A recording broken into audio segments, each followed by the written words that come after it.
बिस्मिल्लाहिर्रहमानिर्रहीम। हमारे साथ सजाद गुज्जर साहब इम्पोर्टर 5 स्टार फर्टिलाइज़र मौजूद हैं। हमारे 1-2 क्वेश्चन थे सर जो हम आपसे करना चाह रहे थे। हमारे कमेंट सेक्शन में भी ये क्वेश्चंस आते रहते हैं कि आप जैसे पहली तो सर आजकल जो जंग की वजह से हालात बने हुए हैं, महंगाई बहुत ज़्यादा बढ़ गई है, उससे बिजली के किराए और ये चीज़ें ना बहुत ज़्यादा बढ़ गई है। तो इसके हवाले से सर बताएँ कि इसमें किसान का क्या अब करे? क्योंकि उसे तो समझ ही नहीं आ रही है, अभी धान की फसल भी चल रही है और उन्हें खाद भी चाहिए, लेकिन उसके रेट और वो बहुत ऊपर चले गए हैं और पाकिस्तानी मार्केट में वो रेट नहीं मिलता उनको फसल का। तो इस हवाले से आप गाइड कर दें, क्या करना चाहिए? अस्सलाम वालेकुम। सबसे पहले तो आपने जो क्वेश्चन किया है कि जो इस वक़्त महंगाई जा रही है तो फार्मर क्या करे? इसका आंसर तो बड़ा लंबा सा है, दें तो लेकिन मैं शॉर्ट आपको एक चीज़ बता देता हूँ। क्योंकि महंगाई जो जंग की वजह से हुई है ना, जो भी इम्पोर्ट का आ रहा है ना इम्पोर्टेड प्रोडक्ट, वो इस वक़्त जो हमारे 15 दिन में पहुँचता था वो 2-2 महीने में पहुँच रहा है। तो इस वजह से ना जो माल इधर शॉर्ट हो जाता है, उधर जितनी भी कंपनी हैं, वो उसका रेट बढ़ा देती है। क्यों? पीछे से स्टॉक अभी नहीं आ रहा होता। हालाँकि ना ही कोई डॉलर की रीज़न है, ना ही किसी लेकिन इंटरनेशनल प्राइस वो बढ़ा देते हैं। क्योंकि जो भी चीज़ इम्पोर्ट होती है ना, इंश्योरेंस होती है उसकी। तो इस वक़्त इंश्योरेंस ही बहुत ज़्यादा हमें पड़ रही है। क्योंकि पहले इंश्योरेंस फॉर एग्जांपल कह रहे हैं 20% पड़ रही होती थी, अभी 100% इंश्योरेंस पे करनी पड़ती है।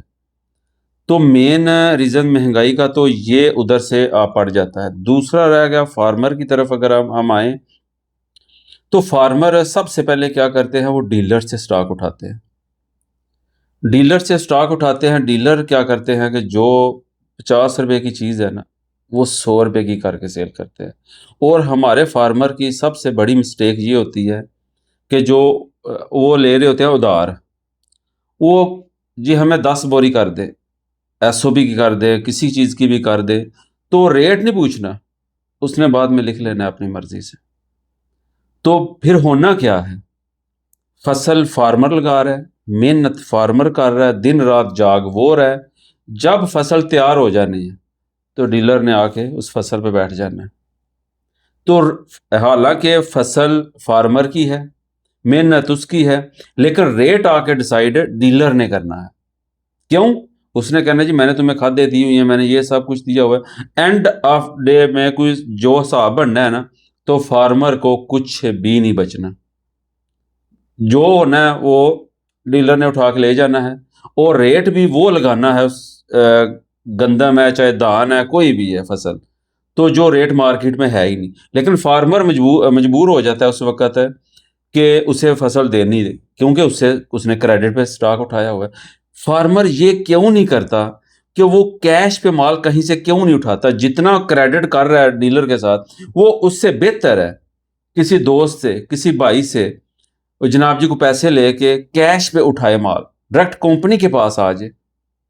हमारे नंबर भी हर स्क्रीन पे दिए होते हैं, हर चीज़ दी होती है, हम समझाने के लिए तैयार हैं, वेबसाइट भी है, लेकिन वो इस तरफ आने के लिए रेडी नहीं है।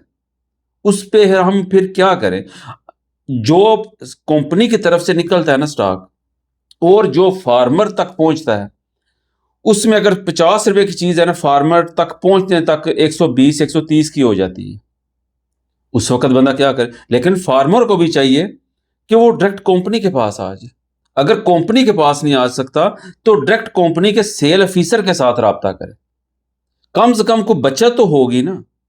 अगर फार्मर चाहे, तो आधी बचत कर सकता है।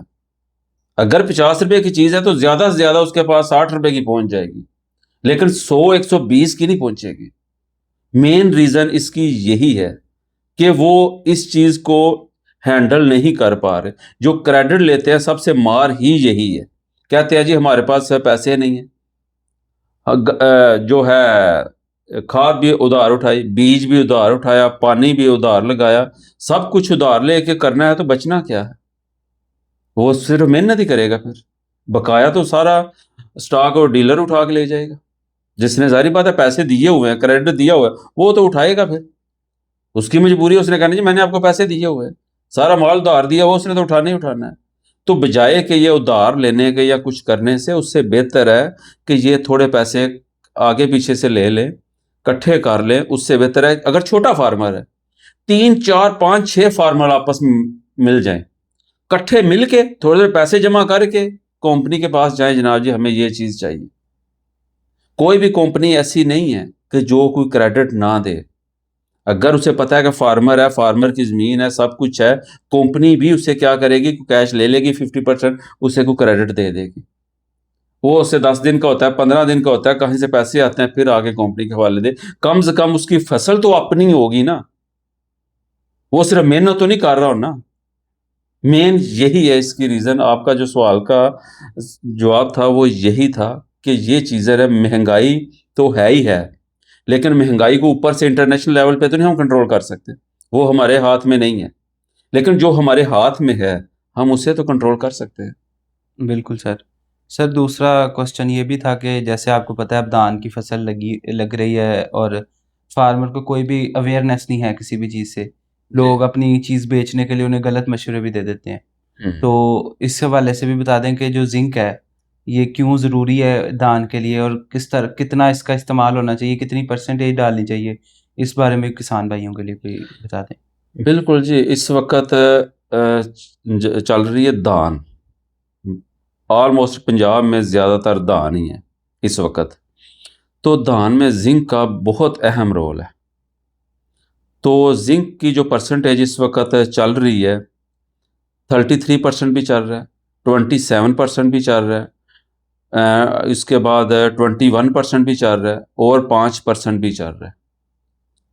5% भी लोकल में इधर बन रहा है, 21% भी बन रहा है और जो 27 भी बन रहा है, लेकिन 27 ज़्यादातर इम्पोर्टेड ही आ रहा है ज़्यादातर, क्योंकि 27% की जो रजिस्ट्रेशन है तो वो 27 पे है, चाहे 33 भी परसेंट है ना, लेकिन उसकी रजिस्ट्रेशन जो हुई हुई है वो 27 पे हुई हुई है। और इसकी मकदार पे आ जाए, इसकी डोज़ पे आ जाए, तो अगर तो है आपकी 21%, तो वो आप 10 किलो 12 किलो डालेंगे उसमें, क्योंकि वो इधर पाकिस्तान की बनी हुई है, लोकल है। अगर 27 पे आप इम्पोर्टेड पे आ जाते हैं, तो फिर आपको 6 किलो डालनी पड़ेगी। कई लोग हैं जी 3 किलो सेल कर रहे हैं जी, 3 किलो दे दें। 3 किलो बेसिकली एकड़ में डोज़ नहीं है, उसकी डोज़ 6 किलो ही है। कम से कम 6 किलो आपने डालनी ही डालनी है। 27% की बात कर रहा हूँ ज़िंक की, जो ज़िंक सल्फ़ेट ग्रैनुलर की बात कर रहा हूँ। उसके बाद इसके फ़ायदे, अक्सर जब पनीरी शिफ्ट करते हैं, तो पनीरी शिफ्ट करने के 10 दिन बाद, 15 दिन बाद, अगर ज़िंक की हमारी ज़मीनों में पहले ही ज़िंक की कमी है, हर ज़मीन में जो इधर पंजाब में ज़िंक की कमी पाई जाती है, उसकी जैसे ही पौधा लगता है, उसमें ना येलो कलर के धब्बे-धब्बे से आने पत्तों पे स्टार्ट हो जाते हैं और पत्ते के जो कॉर्नर है, नुक्कड़ है, वो भी ना जल सी जाती है। वो ज़िंक की वजह से जलती है, उसे ज़िंक प्रॉपर नहीं मिल रही होती। तो ज़िंक की डोज़ ज़रूरी है और बेसिक ये स्टेज पे डालनी ज़रूरी है। एक चीज़ है 10 दिन बाद डालनी है, वो ज़रूरी है। आप उसे 30 दिन बाद डाल रहे हैं, उसका फ़ायदा नहीं है। हमेशा उसी वक़्त ही डालें जिस वक़्त उसकी चाहिए। अगर मज़ीद वो फ़ोन पे हमारे साथ राब्ता नहीं होता, मुख्तलिफ़ कंपनियों के सेल ऑफ़िसर भी होते हैं, लेकिन अच्छी कंपनी के जो रजिस्टर होती हैं, उनसे वो मशवरा भी ले सकते हैं। उनका सेल ऑफ़िसर किसी कंपनी का उस इलाके में आ रहा है, पहले तो देखें वो ओरिजिनल है कंपनी का सेल ऑफ़िसर, उससे भी मशवरा वो ले सकते हैं। वरना हमारे साथ तो वो राब्ता कर सकते हैं, हमारे स्क्रीन पे नंबर दिए होते हैं। ये स्पेशली हमने फार्मर के लिए ही वेबसाइट बनाई है, sujatgujar.com। उस पे भी जाके हर चीज़ वीडियो बनी हुई है, बाकायदा उर्दू में लिखा हुआ है जो फार्मर इजीली समझ सके। तो ये है ज़िंक का इस्तेमाल। सर जज़ाकल्लाह, इस हवाले से आपने अपनी वेबसाइट में भी धान का कंप्लीट प्लान शेयर किया बिल्कुल हुआ जी, है दिया हुआ है। कि वो उधर से भी जाके चेक कर सकते हैं फार्मर।